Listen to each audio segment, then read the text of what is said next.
Lau Samoa Entertainment TV le nei ko yaso mana tamua ai usimai al fafonga.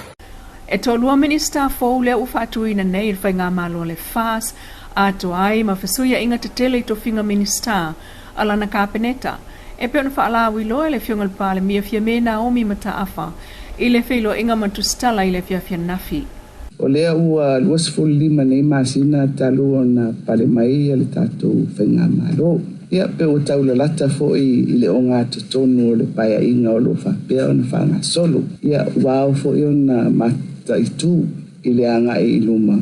Ia po ani suinga tala whea ngai. Ai maisele ta inga ale lau o le kapineta. I nisi o ngā luenga e te tau na ave i ai a le whamua. Ia manisi o ngā luenga fou o lo fia Tuli-Loa a lo whanga solo i a le paia inga. O le winga la o le whamatalanga. Ia wa yeini suinga o matawhai oi te tono o le kapineta. I le whainumera o i mātou o lo iei nei sfurtonu. Ua iei a le whaupoponga o minista e tōlua e sosoani mai malango i le ngā luenga le kapineta. O le tātou tūlafonu whawai o lo avanua ai ia tūlanga po tofi wha minista e se fulu malilima o lo winga lea ua mawhai ona wha atoa le nā ia inga i lalo tūlafonu whawai i le tofi a ina o minista fou e tōlua mo le kapineta. O le whetuna inga o mata ngā luenga ia mamatawhai oi a le kapineta e mua no oto ina atu e whapea. O au nei, o le a se e mai ai ia le ati nae o tangata tawhau mai mo mai fafu. O le awhionga i ato e susulu, o lo o whatu mawina pea i le matanga ruenga o puna o a whare na tura ma le sio manga. A ua whao popo ina iai ia le mata upu tau ele. I le nei whetuna inga po le whao poponga mo le matanga ruenga lea. O vaenga uma o lo o tau aveina ia ele po whanua whare malo o lo iei ia whanua o lo i lalo nei o le matanga ruenga o puna o whare na tura ma le sio manga. O le tātou komiti leo ele o lo iei le tātou whaala potonga o le stek ia o lo iei fo ima le tātou whaala potonga o le Samoa Land Corporation po whanua o le malo. O ia vaenga uma o le ai lalo uma o le matanga ruenga lea i le vaenga ale fionga ia te sursul. O na tātou se e mai ei lea i le fionga ia le atinuu Wayne so ialu. O ia satau aveina ia matanga ruenga e lua o le matanga ruenga o whaalapo pitonga le malo. Ia whapea fo ima le tātou whaalapo pitonga pisinisi ala manuia ma le leipa. O le fsuia inga, o le a se e mai le fionga ia le atinuu e tau avetasi ia le matanga ruenga o whaalapo pitonga ale malo. O lona winga ua awano ai ia le tātou matanga ruenga o pisinisi maala manuia ma leipa ma o le a se e atu ia i le fionga ia leo talaki la musitele. O na awano ai lea o le matanga ruenga o tina mata mai tai a tina o nuu manga so tai ia ma ole o fituna ia tu ia i le fionga ia muripola ana rosa o whaupoponga o minista fou o le minista o tupe ua whapea na whiriwhiri ai le fionga ia lautimu ia wele se foa wa ai patasi ai ma le whaupopo ina atu iai o ngā luenga whaavai taimi. O le minista fou lona lua, o le fionga ia lau matia manu ringo persau. Mai o le a whaatulanga mai ai se matanga luenga fou, o taalonga, maranga oa, mo le soifua fia o tangata, o sports and recreation.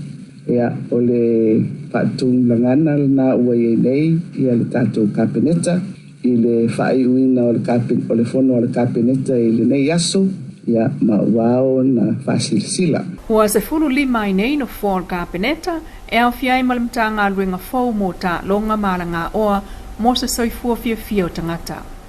E nisi o tala ele o pāsese umar company wa Lelia Samoa le Samoa e wei se mawhai on toi whafoi o lato pāsese pe refund. Ila na whasi silanga lo whapea mai, e o atu tangata na tongi o lato pāsese ai le I whaongaina talu pulo kol COVID-19 e toi whaola mai ala tō tūpena tutongi peitai. Na tātou wo atu iai le fia peitai no tātou wasia si atu iai ofisa na nafi I matawhele ai whapea mai le pulenga e na o tangata sa tutongi pasese o I New Zealand ma Ausitalia e mawhaiona toe maua. Ai o pasese sa tutongi mo Amerika Samoa le nā taimi e le mawhaiona toe whafo ia. Peitai, o le whasi silanga o tu wawano ai I pasese le I whaongaina ala tō tickets mai le taimi o COVID-19 e toe maua ai le refund I le taimi nei e o atu le masina o te semol tausanga nei. Toe lua asa o loto toe maua se tausala fau le te wila lua o lua tolu I lona taunu unga I le pō le astona nei. Peita ina maua le avano le tunu lau tele silia le tolu wafe na whaatumulia I no whanga whaapitoa I te whaasami o le mauta o le maloia pia I le pō na pō e mōli mawina whaafiufianga whaaleanga nu. Ai mai se o vaenga e lua o le tauvanga tausala. O le ia sulu, po le sarang, ma le pulitasi. Ma moli mawina I le si itio le lima le lei o tangata sui ma designers ia so neilu tātou tunu. Mai le se fulu ta maita I tauwa, whaingata lama na ilo, o le amanu malo I vaenga I e lua. Le ana whaafiufia ia na pō. O anga I whanua, ma whaafiufianga, le fo e ufa awau mai ai, I le malai o Tuli-Samoa le so. Le ana momo o mai ia I le ta maita I la le lei o le Pasifika, mai Papua New Guinea na wala aulia mo le wha moe moe o le te wila, ma le sa ilinga tau sala Samoa.